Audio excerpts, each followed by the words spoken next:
आज हम दो कॉन्फ्रेंस या समिट्स की बात करेंगे। पहला है हमारा world summit on sustainable development जो कि 2002 में हुआ था। दूसरा है हमारा UN conference on sustainable development जो कि 2012 में हुआ था। ये दोनों ही कॉन्फ्रेंस हमारे एक मेजर कॉन्फ्रेंस से रिलेटेड हैं जिनको हम पहले ही पढ़ चुके हैं। वो है हमारा अर्थ समिट 1992 जिसको हम रियो डी जेनेरियो समिट भी कहते हैं और जिसको UN conference on environment and development भी कहते हैं, जो कि 1992 में हुआ था रियो डी जेनेरियो ब्राज़ील में। अब अगर बात करें तो ये तीनों ही जो समिट्स हैं वो उनको अर्थ समिट की कैटेगरी में रखा जाता है। ये कहा जाता है कि 3 अर्थ समिट हुए। पहला हमारा जो 1992 में हुआ, दूसरा हमारा ये सस्टेनेबल डेवलपमेंट पे जो वर्ल्ड समिट हुआ 2002 में, और तीसरा जो 2012 में हुआ हमारा UN conference on sustainable development.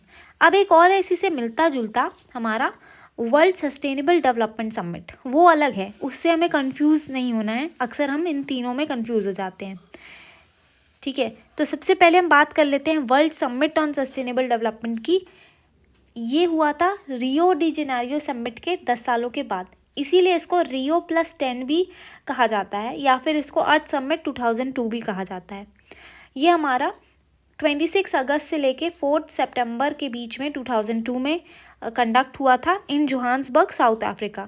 इसीलिए इसको कभी कभी जोहान्सबर्ग समिट भी कहते हैं। यहाँ पर एक पॉलिटिकल डिक्लेरेशन और इम्प्लीमेंटेशन प्लान जो है वो अडॉप्ट किया गया था, जिनमें ऐसी सेट ऑफ एक्टिविटीज़ और मेजर्स इंक्लूड किए गए थे जिससे हम आगे डेवलपमेंट अचीव कर सकते हैं and also take into account respect for the environment के मद्देनज़र रखते हुए हम ऐसी डेवलपमेंट अचीव करें। इनको लेकर कुछ सेट ऑफ एक्टिविटीज़ और मेजर्स इसमें बताए गए थे।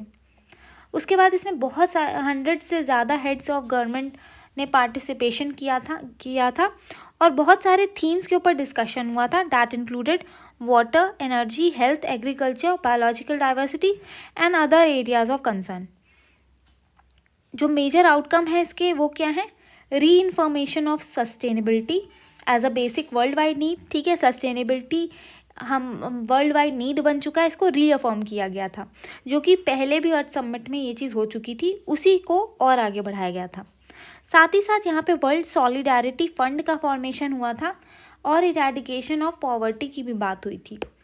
साथ ही में एक अग्रीमेंट हुआ था कि हम जो अफ्रीकन कंट्रीज़ हैं उनकी जो पर्टिकुलर नीड्स हैं उनको भी फोकस करेंगे।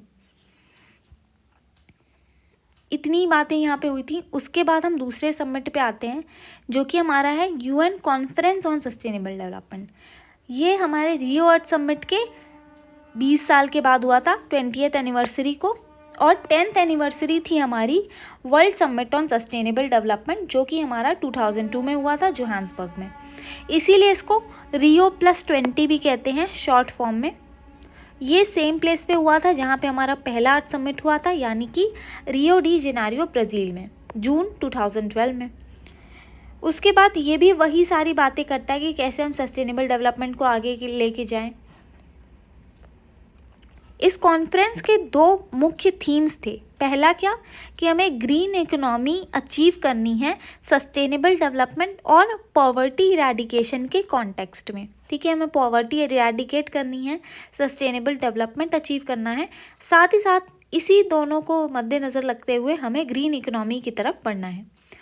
साथ ही साथ इसकी दूसरी थीम थी कि हमें सस्टेनेबल डेवलपमेंट है, इसके लिए एक इंस्टीट्यूशनल फ्रेमवर्क तैयार करना है। उसके बाद इसके 7 प्रायोरिटी एरियाज़ थे।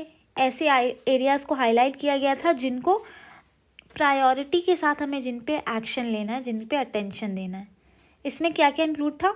Decent jobs, energy, sustainable cities, food security, sustainable agriculture, water, oceans और डिज़ास्टर रेडीनेस। यहाँ से एक इसका आउटकम रिपोर्ट आया था, एक आउटकम डॉक्यूमेंट आया था जिसको नाम दिया गया द फ्यूचर वी वांट। इसके नाम में ही है कि हम कैसा फ्यूचर चाहते हैं आगे। तो फ्यूचर में हमें क्या चाहिए? जिस चीज़ की हम बात कर रहे हैं 1992 से, वो है हमारा सस्टेनेबल डेवलपमेंट। तो सस्टेनेबल डेवलपमेंट कैसे अचीव करना है ग्रीन इकोनॉमी के साथ, इसी चीज़ को मद्देनज़र रखते हुए ये डॉक्यूमेंट आया था जिसमें हमने कई सारे थीम्स रखे थे। उन थीम्स के ज़रिए ये बताया गया था कि हमें कौन कौन से सस्टेनेबिलिटी ऑब्जेक्टिव्स को अचीव करना है, कौन कौन से थीम्स थे? Poverty eradication, food security, sustainable agriculture, energy, sustainable transport, sustainable cities, health and population and promoting full and productive employment. ये एक नॉन बाइंडिंग डॉक्यूमेंट था, यानी कि बाइंडिंग नहीं था किसी के ऊपर, मैंडेटरी नहीं था। 49 पेज का ये डॉक्यूमेंट था और जून 19, 2012 को इसको अडॉप्ट किया गया था। उसके बाद ये क्या कहता है, ये इस चीज़ पे जोर देता है कि आप जो कि internationally agreed sustainable development goals हैं जिनके ऊपर नेगोशिएशन और अडॉप्शन करो आप बाय द एंड ऑफ 2014, ठीक है। 2014 के ख़त्म होते होते आप कुछ set of sustainable development goals लेकर आओ और उनको अडॉप्ट करो। साथ ही साथ ये कहता है कि हमें स्ट्रेंथन और कंसोलिडेट करना है यूनेप को, यूनाइटेड नेशंस एनवायरनमेंट प्रोग्राम को, both financially and institutionally, so that it can better disseminate environmental information and provide capacity building for countries। तो ये 2 समिट थी जो कि अर्थ समिट के अंदर ही आती हैं, जिसमें अक्सर कन्फ्यूजन हो जाता है क्योंकि दोनों के ही नाम में सस्टेनेबल डेवलपमेंट आता है। तो अक्सर हम सोचते हैं कि world summit on sustainable development 2012 में हुआ था या जोहान्सबर्ग समिट क्या है। आज ये कन्फ्यूजन दूर हुई है। और अगर आपने अर्थ समिट वाला लेक्चर नहीं देखा है तो वो भी देख लीजिए। साथ ही साथ इसके पहले भी कन्वेंशंस कई सारे हमारे अपलोड हो चुके हैं, वो चैनल पे आप जाके देख सकते हैं। अगर वीडियो अच्छा लगा तो प्लीज़ लाइक कर दीजिए, चैनल को सब्सक्राइब कर दीजिए और अपने फ्रेंड्स के साथ भी शेयर करिए।